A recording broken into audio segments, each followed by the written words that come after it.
welcome back to another video. In our today's video, we are starting with a brand new chapter of class 11 English. So it is Portrait of a Lady. It is the first chapter I'm taking up, right? So this is a very important chapter according to the perspective of CBSE Class 11. So let's get started. So the Portrait of a Lady is the first chapter in your Hornbill book, okay? So जिन लोगों के पास English है communicative वाली, उनका जो है syllabus अलग चलता है. जिनके पास मेन इंग्लिश है उनका ये हॉर्नबिल वाला जो इंग्लिश है वो चलता है. तो चलिए शुरू करते हैं. एक रीडिंग देंगे इस चैप्टर की, उसके बाद हम इसको रिवाइज करेंगे. ठीक है. खुशवंत सिंह जी ने ये चैप्टर जो है हमारा लिखा है. किन्होंने लिखा है? खुशवंत सिंह जी ने हमारा ये चैप्टर लिखा है. तो चलिए स्टार्ट करते हैं इसकी reading.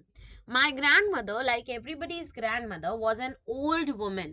So author's grandmother was an old woman. She has been old and wrinkled for the 20 years that I had known her, which means I here refers to the author. तो I किसको refer कर रहे हैं? Author जो है I refer कर रहे हैं अपनी ग्रैंडमदर को. ठीक है जी. तो ऑथर ने जब से उन्हें देखा है तब से वो उनको क्या दिख रही है? एक ओल्ड वुमन जो है दिख रही है. People said that she had been once young and pretty and had even had a husband, but that was hard to believe. So author के लिए बड़ा hard to believe था कि उनकी जो grandmother है वो एक बार young थी और एक बार healthy तरह से दिखती भी थी. My grandmother's portrait hung above the mantelpiece. Grandfather's portrait hung above the mantelpiece in the drawing room. तो हम लोग अपने ancestors की जिनकी डेथ हो जाती है उनकी फोटोज लगा के रखते हैं, वैसे ही ऑथर के भी जो ग्रैंडफादर है उनकी फोटो ड्राइंग रूम में लगी हुई थी. He wore a big turban and loose fitted clothes. His long white beard covered the best part of his chest and he looked at least 100 years old. उनके जो grandfather थे वो कितने साल के लगते थे? 100 years के जो थे वो लगते थे. Clear everybody? He did not look the sort of person who could have had a wife or children. तो ऐसा नहीं लगता था कि इनकी तो कोई वाइफ या फिर बच्चे होंगे. किनके बारे में ये कह रहे हैं? ये ग्रैंडफादर की भी सेम चीज कह रहे हैं और ग्रैंड मदर के लिए तो ये ऊपर कह ही चुके हैं. He looked as if he could only have lots of grandchildren, which means he looked very old. As for my grandmother being young and pretty, the thought was almost revolting, which means the author could not believe that my grandmother was also once young. So दोनों ही thoughts, whether it was about the grandfather or it was about the grandmother, both the thoughts were very revolting for the author. And why were they revolting for the author?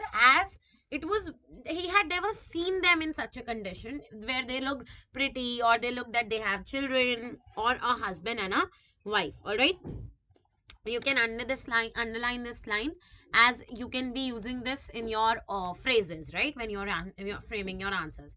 She often told us the games she used to play as child that seemed quite absurd and undignified on the part, and we treated it like fables of the prophet she used to tell us. So fables of the prophets she used to tell us. Now what does this line mean?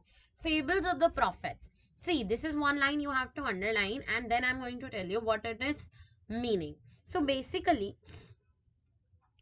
what does this mean is that the story that the grandmother used to narrate the children or the cousins in her childhood, the author believed that the personal anecdotes of the grandmother would tell him or cousin to be appeared to be similar in the story.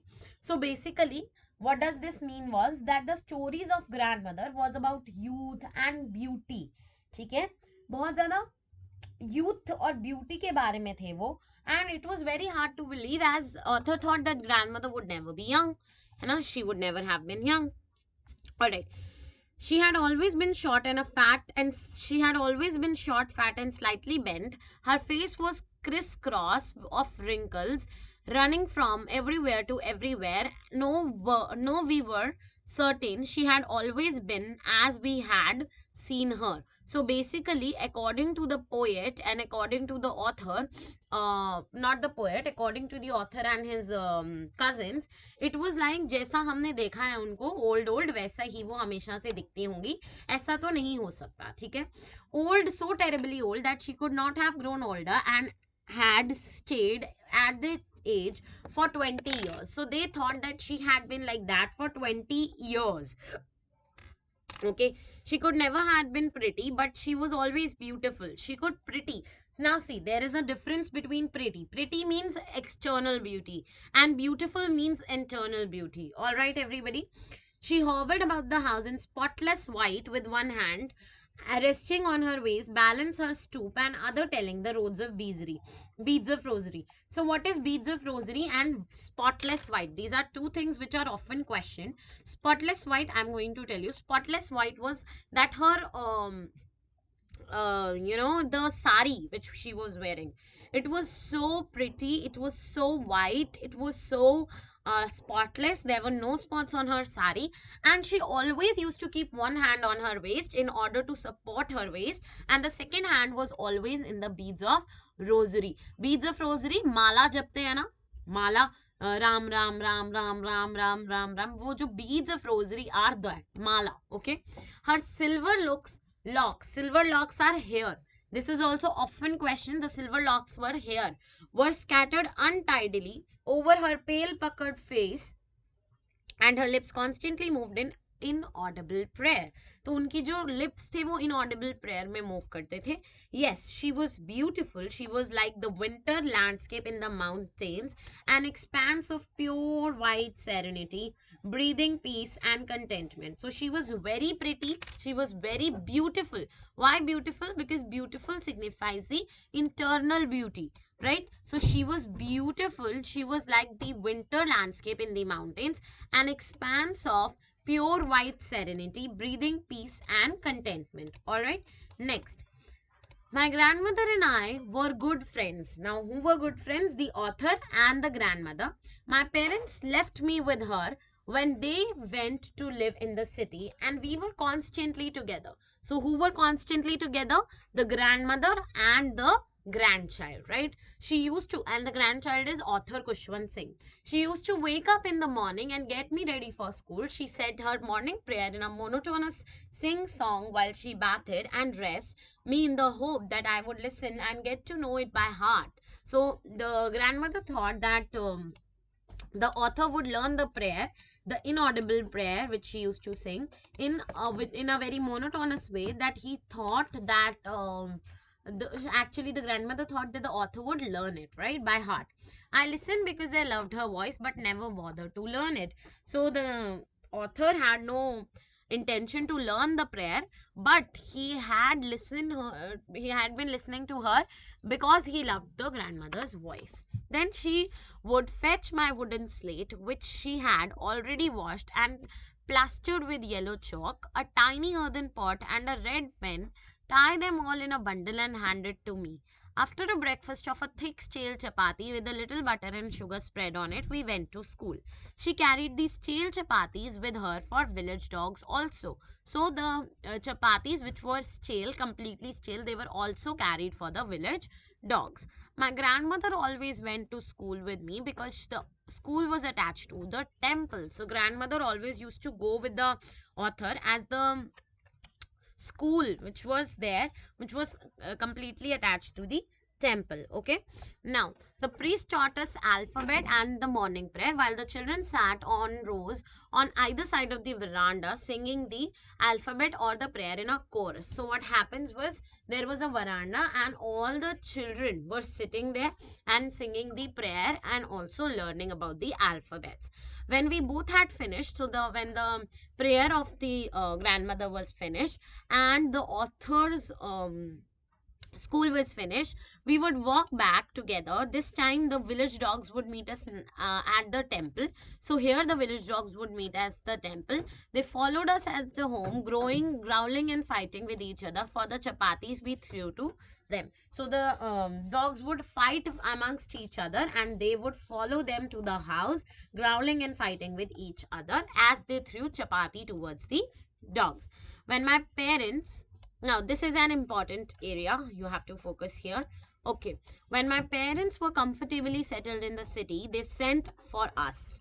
What they sent for us? They sent a notice that you should also come. That was a turning point in our friendship. Underline, although we shared the same room, my grandmother no longer came to school with me because city schools, they do not allow. And I used to go to an English school in a motor bus. So they used to go to the English school in a motor bus. There were no dogs in the streets, and she took to feeding sparrows in the courtyard of our city house. So instead of dogs, now the thing had been changing, and now the sparrows were given the food. The sparrows were feed, but not the dogs, as there were no dogs. So this was the very big turning point in the author's life and in the grandmother's life as well. All right, everybody. Okay, as the years rolled by, we saw less of each other. For some time she continued to wake me up and get me ready. When I came back, she would ask me what the teacher had taught me.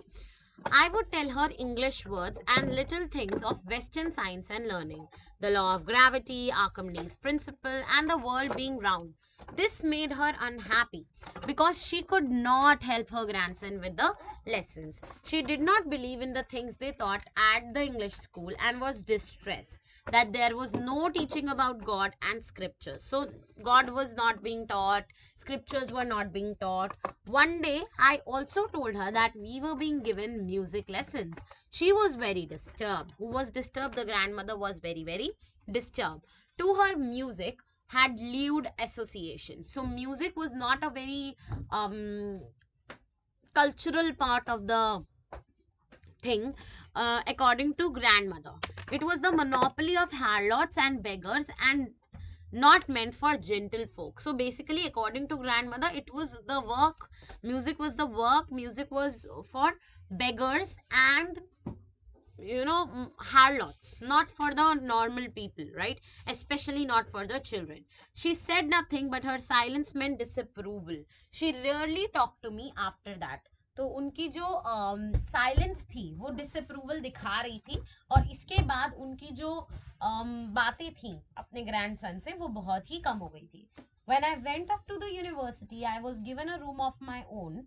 The common link of friendship was snapped. Now, when the university, means the college was there, the college time was there was no friendship between the grandmother and the author. Here, the friendship completely broke. Please underline.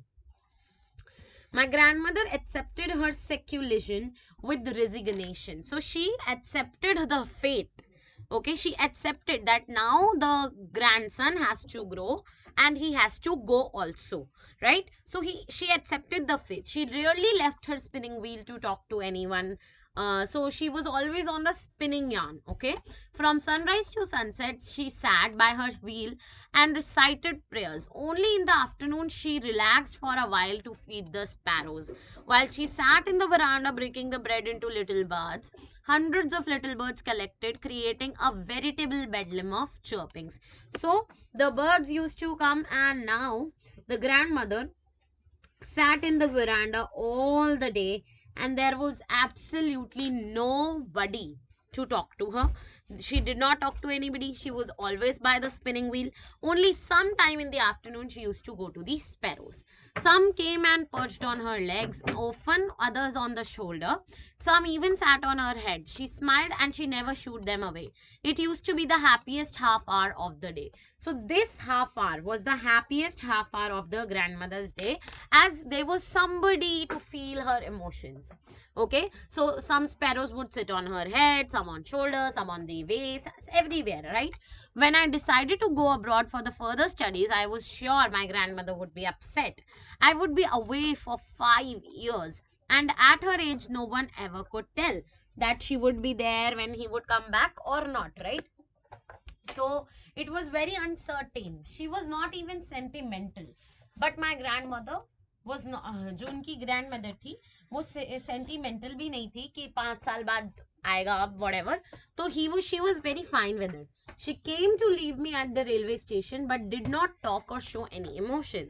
But she never showed any emotion to the grandson when she was leaving for the station. Her lips moved in a prayer. Her mind was lost in the prayer. Her fingers were busy telling the beads of her rosary. So all the time the rosary beads were there.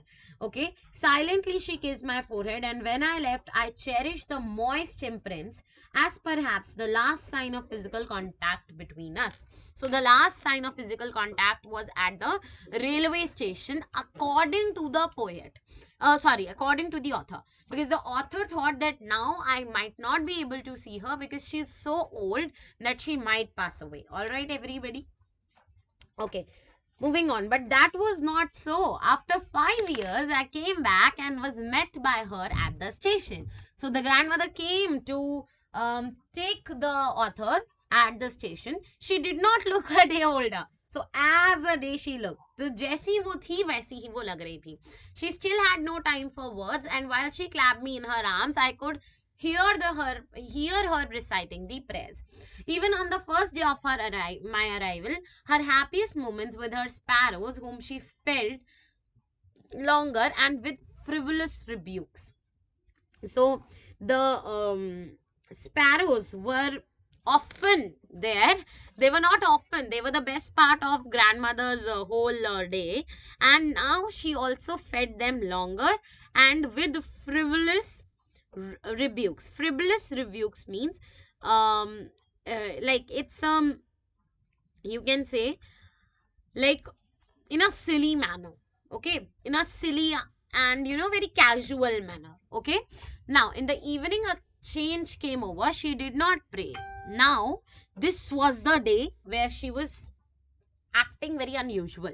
Okay, she did not pray. The grandmother did not pray. She collected the women of the neighborhood, got an old drum, and started to sing. Now the grandmother started to sing.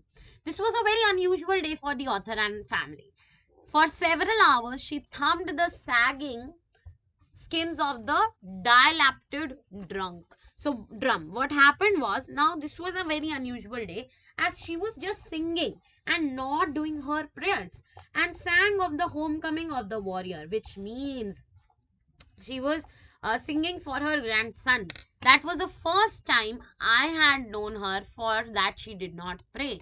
This was the first time that author knew her that she did not pray. Otherwise, every day she used to pray. The next morning she was taken ill. It was mild fever and the doctor tell us that it could go. But grandmother thought differently. She told us that her end was near. So everybody, see, when you are in old age, you know when your end is there. You feel it. Everybody, like, people can feel it. I have seen many cases. She said that since only a few hours before the close of last chapter, she had omitted to pray, and she was not going to waste any time talking to us. So she did not waste time by talking to her children or grandchildren. She just prayed. She wanted to pray in her last time. We protested. तो उनके जो grandchildren थे and जो children थे उन्होंने protest करा, but उन्होंने उनकी सारी protest को जो है ignore करा. She lay peacefully in the bed praying and telling her beads. Even before we could suspect, her lips stopped moving and the rosary fell from her lifeless fingers. A peaceful pallor spread on her face and we knew that she was dead. We lifted her off the bed and, as is customary, laid her on the ground and covered her with the red shroud. After a few hours of the morning, we left her alone to make arrangements for her funeral. In the evening, we went to her room and crude stretcher to take her to be cremated. The sun was setting and had lit her room and veranda with a blaze of golden light.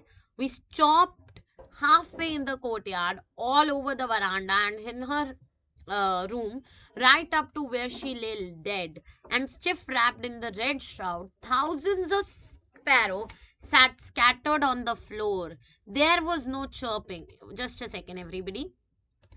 Yeah. Thousands of sparrows sat scattered on the floor. There was no chirping. We felt sorry for the birds. My mother fed some bread to them. She broke it into little crumbs, the way my grandmother used to, and threw it to them. The sparrows took no notice of the bread. Please underline this whole paragraph because there are many questions from this paragraph. Right? No notice of the bread. When we carried my grandmother's corpse, they flew away quietly. Next morning, the sweeper swept the breadcrumbs into the dustbin. So, now in the end paragraph, the mother of the author used to tried to feed the birds which came, but the birds refused of any breadcrumbs, as they could feel that grandmother is no more, their home is no more. All right, everybody. I hope this lesson, word to word reading, was understood to you all. So, it's a very simple lesson. It's about the grandmother and the grandson. And in the next video, I'm going to do it with my notes. See you guys in the next video. Take care. Bye bye.